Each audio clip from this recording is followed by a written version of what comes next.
With Humphrey tagging along on the mission, Chul Soo was, of course, annoyed. If Humphrey died, would that mean the quest would fail? Did this mean he was being forced to drag around a level 13 burden? The thought alone frustrated him. But still, Humphrey ordered Chul Soo to move. Regardless, Chul Soo planned to clear the dungeon. With his speed, he could easily bypass the small fry monsters and head straight for the boss. Knowing the basics of the game system, he understood that NPCs would stop moving once they couldn't keep up with the player. So his plan was to leave Humphrey behind with his speed. But as soon as he entered the dungeon, he received a notification. Humphrey the Foul-Mouthed is under attack. Sure enough, Humphrey was brawling against level 30 monsters. Seeing Humphrey in real danger, Chul Soo panicked. He quickly ordered his goblin to step in. With a single powerful strike, the goblin crushed the small fry monsters. Yet even after the goblin had wiped them out, Humphrey arrogantly shouted that those monsters were nothing before the great Humphrey.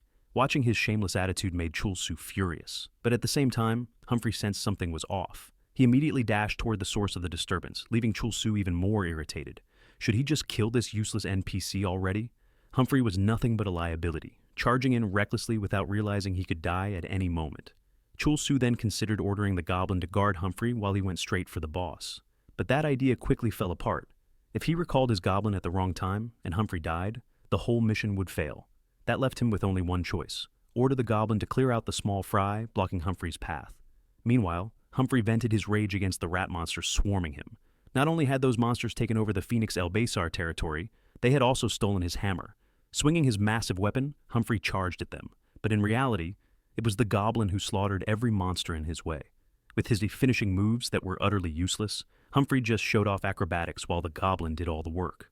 Watching from behind, Chul Soo calmed down again. Even if it took more time, at least clearing everything out was safer. But Humphrey grew frustrated.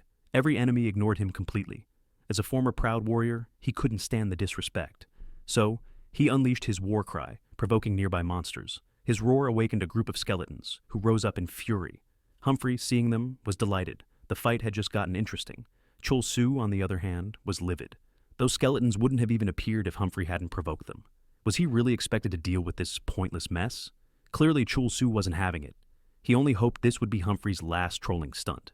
Ordering his goblin to clean up the skeletons, he muttered coldly that if Humphrey pulled another stunt like this, quest or not, he would kill every last one of them.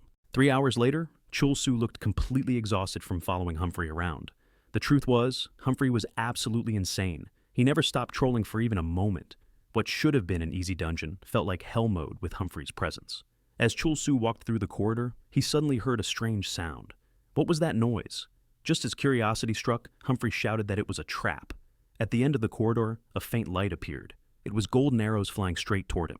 Seeing the deadly projectiles, Chul Soo instantly grabbed his goblin, using it as a shield. Luckily, 2 out of 3 arrows were blocked. Still, the sudden attack left him shaken. But why had the trap activated when he hadn't touched anything? The truth was, Humphrey had stepped right onto it. One of the arrows pierced his heart.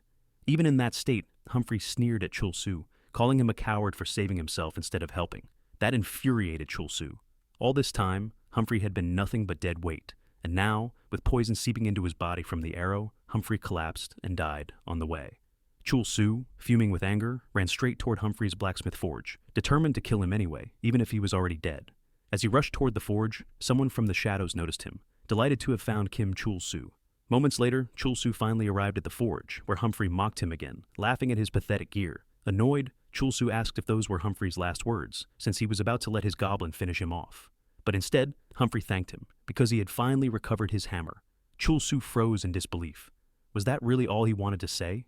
Yet in that moment, the quest cleared. Shocked, Chul Soo wondered when Humphrey had gotten his hammer back.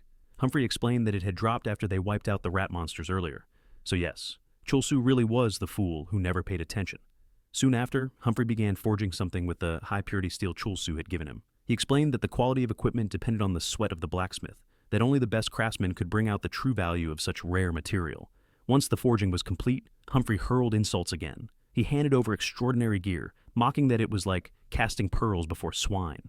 Even though Chul Soo was ridiculed, his eyes were locked on the armor. It was rarer than any drop from a hidden boss raid, gear forged from materials dropped in a hidden dungeon. For the first time, Chul Soo celebrated obtaining a piece of rare armor, but Humphrey added that he wouldn't be charging money for it this time, so Chul Soo shouldn't get too happy.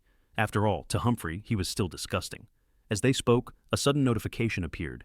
PK mode activated. A player lunged at Chul Soo without warning. Startled, Chul Soo quickly dodged. The man sneered, saying it seemed Chul Soo was strong enough to leave a certain young lady on the brink of death. Chul Soo shot back that he had simply spent his points on agility, but inside, he was irritated. Who was this guy to attack him out of nowhere? And what young lady was he talking about? The man's expression hardened. Don't play dumb. The last person who partied with her was you, Kim Chul Soo. Still attacking relentlessly, the man demanded to know if Chul Soo was pretending not to recognize the name, Catherine Lee. Hearing that, Chul Soo tried to recall Catherine. If it was a female player, could it be that mage he met in the mining dungeon? Annoyed, he shouted at the man to stop attacking, thinking this whole situation had to be some kind of joke. Besides, even if he didn't know what that woman had said, the real victim here was him. Catherine was the one who betrayed him first. She was the one who stabbed him in the back. But the man, who turned out to be Catherine's servant, refused to believe it. As long as Chul Soo was standing here alive and well, that meant he was the culprit. On top of that, the young lady was still in a coma and hadn't woken up since. How could the guilty party claim to be the victim? Hearing this, Chul Soo was stunned. Catherine was really in a coma? Could it have been because of the level 80 Geiger monster's attack? Sure, he knew the shock effect was extremely painful, but could it really put her into a coma? If that were true, was it all his fault? Refusing to accept that, Chul Soo insisted it was the Geiger monster's doing. He hadn't done anything wrong, but the servant wasn't interested in hearing excuses. It wasn't up to Chul Soo to decide guilt or innocence. What had happened to Catherine had thrown the heir of the Semyung Group into danger. As the servant launched another attack, he was shocked to see it completely blocked, without dealing a single point of damage. Chul Soo, realizing Catherine was the heiress of Semyung Group, suddenly grinned. How about I explain everything from the beginning? If the daughter of the Semyung chairman is dying, wouldn't it be better to talk this through properly? The Semyung Group, everyone knew that name. Cars, electronics, semiconductors, and countless other products were created and distributed worldwide. Even ordinary people recognized the company. To be recruited into Semyung meant success. And yet, the daughter of such a powerful conglomerate had fallen into a coma while playing in the same party as Chul Soo. Now, she lay unconscious in a hospital bed. The servant, listening to his words, pressed him for clarity. Are you saying the young lady was attacked by a level 80 monster in a hidden dungeon? Caught off guard, Chul Soo stammered that maybe it was trauma caused by extreme shock. But the servant immediately asked the real question. How had Chul Soo escaped? At that time, he was only level 3. Even the young lady, who was nearly level 40, had ended up in a coma. So, how could a mere level 3 survive?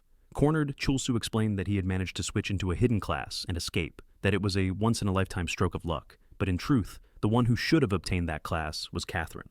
Of course, Chul Soo had no intention of being branded the culprit. He was already under pressure just thinking about Catherine's condition. Despite the best doctors treating her, she hadn't improved at all. If it were him lying there instead, he would have been dead from the start. Even after his explanation, the servant glared at him coldly. Could a level 3 player really obtain a hidden class? Could he really escape from a level 80 monster? In his experience, that went far beyond mere luck. Chul Soo was left speechless, so he changed the subject. Then, does that mean the young lady has only a small chance of recovery? At those reckless words, the servant snapped, ordering him to watch his tongue. The young lady was still alive, just unconscious. Even the best doctors admitted they didn't know why she hadn't woken up. For now, there was nothing else they could do. Hearing this, Chul Soo asked, So what? You're just going to sit around and wait for her to wake up? If her injury happened inside the game, then why not try to heal her through the game itself? Hearing that, the servant asked Chul Soo to explain himself. Chul Soo then told him that he once read a news article from America about a similar case, where someone had fallen into that kind of condition. After losing consciousness and with their family nearly giving up, that person was sent to log into heaven's door, and somehow they woke up again. At least, that's how Chul Soo remembered the story, but in reality, what Chul Soo said was nothing but a lie. He was simply deceiving someone who was desperate. Still, he pressed on with his words. Rather than sitting around doing nothing, why not try this method to wake the young lady? In truth, this was his way of repaying Catherine for the lie she once told him. Sometime later, inside heaven's door, Catherine was actually logged in, and when Chul Soo saw her, he was stunned. Did the chairman really agree to his suggestion? If they were letting her log in while in a coma, they must have been truly desperate. But even so, if the Semyung Group discovered his lie, he would vanish without a trace. After all, could playing a game really bring back lost consciousness? Everything he had said was nonsense. He had never even heard of such a case before. Even if the plan made little sense, at the very least he would be remembered as someone who tried to save her. And really, would a massive corporation like that simply discard a man trying to save their only heir? If he got lucky and Catherine actually woke up, it would be like hitting the jackpot. And if she didn't, well, he wouldn't lose anything either. That's why, for the time being, Chul Soo decided to pretend he was trying to save the young lady. Later, he could go back to them and tell them to prepare to let their heir go. Thinking of the money, Chul Soo was pleased. He considered himself a genius for being able to exploit such a grim situation. And now that Lady Catherine was right there before him, He figured he should take her out for a walk around the area. But then a problem crossed his mind. How do you take someone who can't even walk? After thinking it over, he came up with a solution. If he pulled her body along, the system should force her character to follow, and just like that, he managed to move the young lady. But he began to wonder if this might cause trouble, because in reality, Catherine's neck was tied with a rope, being dragged by the goblin. Players nearby started murmuring among themselves. To them, it looked like some perverted player had his summoned goblin dragging around a woman. Clearly, this made him look like the worst kind of player, someone who deserved to die. With all the whispers spreading, Chul Soo realized this was definitely going to cause serious problems. Desperate, he asked everyone to believe him, swearing that he was really close to this woman. But instead of convincing them, it only made things worse. People began to think he was the kind of player who treated someone close to him like a slave. As fear and suspicion spread, Chul Soo found himself cornered once again. The situation was nearly identical to what had happened back in the previous city. Just as he was being pressed from all sides, someone called out to him. When he turned, it was none other than old man Sungryul. Thanks to his help, Chul Soo managed to slip away from the crowd. Seeing him again was a surprise to Chul Soo, while the old man, spotting the goblin, guessed correctly that it was indeed his summon. Chul Soo admitted it. After all, the man had helped him, so there was no reason to lie. But even then, he still didn't fully trust the old man. So he asked what the Evident Guild was planning. The old man, unfazed by Chul Soo's suspicious tone, told him not to misunderstand. The last time the guild had gathered, it was only because of a raid boss. Events like that were rare even for Everton. But despite the explanation, Chul Soo didn't buy it. Wasn't this guy basically a scout for the Everton Guild? Couldn't he at least share some information? After all, Chul Soo still knew almost nothing about this region. Hearing that, the old man suggested they move to another location, asking Chul Soo to follow him from behind. But as Chul Soo followed him, a notification popped up. PK mode activated. Without hesitation, Chul Soo struck the old man. After taking the hit, the old man admitted that he didn't actually know much about the Fjorindal region. However, he explained that raid bosses here weren't like in LE where they appeared once a month. Instead, players had to fulfill certain special conditions before one would spawn. He then asked Chul Soo why he seemed so obsessed with dungeons. It even looked like he got irritated whenever dungeon progress was delayed, even for a moment. To that, Chul Soo replied that he needed money. Clearing high difficulty dungeons meant greater rewards, didn't it? Of course, he was hiding the real reason. There was no way he would admit to exploiting a bug. The old man explained further. Even if Chul Soo wanted to challenge harder dungeons, there were steps he had to take first. Especially since he had just arrived in Fjorindal. Fortunately, in Phoenix Elbasar, there was a royal city where players could accept the game's main storyline quests. Even high-level players frequently came and went there. Hearing about the main quest, Chul Soo nearly forgot his true objective. Shaking the old man in frustration, he shouted that if he just kept completing quests, he would naturally reach the higher-level regions. "How could your tiny brain forget something that obvious?" he scolded. With the information in hand, Chul Soo prepared to move on with his goblin, but in his excitement, he completely forgot about Catherine, only for the goblin to grin stupidly as if to hint she had vanished. The scene shifted to Catherine. Two male players were admiring her beauty, wondering why such a gorgeous girl would ever be with someone like Chul Soo. Still, they reassured her not to worry, promising they'd make her feel better. Since Catherine remained silent, they assumed her player must have stepped away, leaving the character standing around in fancy gear. Because of that, the two decided to play the part of bodyguards, protecting her. Meanwhile, back to Chul Soo, he panicked when he realized Catherine was gone.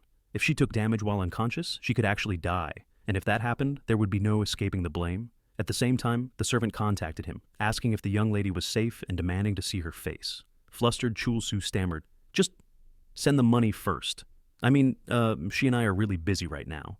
He promised to show her later, then cut the connection abruptly. The servant, furious at Chul Soo's attitude, cursed the brat for being so reckless.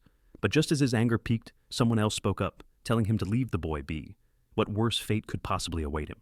At that, the servant bowed his head apologetically. The man was none other than Han Ki-moon, the chairman of the Semyung Group. The chairman stated plainly that, since Catherine was the heir of Semyung, there was no way some ordinary punk would dare harm her. Still, the servant pressed further, asking why the chairman would entrust the young lady to someone like Chul Soo. If healing her inside the game was possible, wouldn't it be better for him, the servant, to take care of her instead? But the chairman only laughed at his choice of words. Take care of her? What's there left to care for? As far as Catherine was concerned, there was no hope left. If she didn't recover, how was that any different from her current state? The servant fell silent at those harsh words. The chairman continued, explaining that being born into the Semyung family meant living a life dictated by orders. The only thing he had ever chosen for himself was living inside Heaven's Door. It was his place of escape, where he could finally feel free from all the pressure. "Isn't this world far better than staring at a hospital ceiling?" he said. And for that reason, he had entrusted Catherine to Chul Soo. Back to Chul Soo. He was completely exhausted from searching for Catherine. What kind of insane game simulated running out of breath? And how was he supposed to find someone in such a massive city? As he racked his brain for a solution, he remembered the goblin points he had earned from the previous boss raid. There might be a skill worth purchasing. Browsing through the skill store, he frowned. What kind of ridiculous skill was this? One that made the summoners sacrifice their own HP to heal their goblin, especially when his goblin had never even taken damage. He immediately dismissed that option. Then he spotted another skill. This one seemed useful. It allowed him to throw his goblin in any chosen direction. Without hesitation, Chul Soo purchased the skill. Summoning his goblin, he gripped it tightly and prepared to use goblin throwing. With a powerful toss, the goblin was hurled high into the sky. Soaring above the city, the goblin scanned the streets below. From the air, it called out to Chul Soo, pointing out that their target was in one of the alleys. Hearing that, Chul Soo's face lit up with joy. He had finally found Catherine. His expression twisted with excitement as he declared, "Now, I'll come get you. From now on, we'll always be together." But when he reached Catherine, he was shocked to see two players attempting to abduct her. One of them turned to her and asked, "Is this ugly guy the one bothering you?" "Don't worry, we'll teach him a lesson." Being insulted like that enraged Chul Soo. He was no troublemaker. It was obvious that they were the kidnappers. He snapped back and demanding to know who the hell they thought they were. The players introduced themselves proudly as two handsome heroes who loved saving damsels in distress. And with that, they immediately attacked Chul Soo. But Chul Soo only sneered. In the blink of an eye, both men collapsed. The goblin had effortlessly slaughtered them. As their bodies hit the ground, Chul Soo burst into mocking laughter. "So this is what you get, you arrogant fools," he jeered. He couldn't help but wonder, what must it feel like to be humiliated and crushed by an ugly guy like him? The thought delighted him, and he laughed even harder. With the two kidnappers defeated, Chul Soo finally had Catherine back in his grasp. This video ends here, but the story isn't over yet. Don't forget to like and subscribe so you won't miss the next part.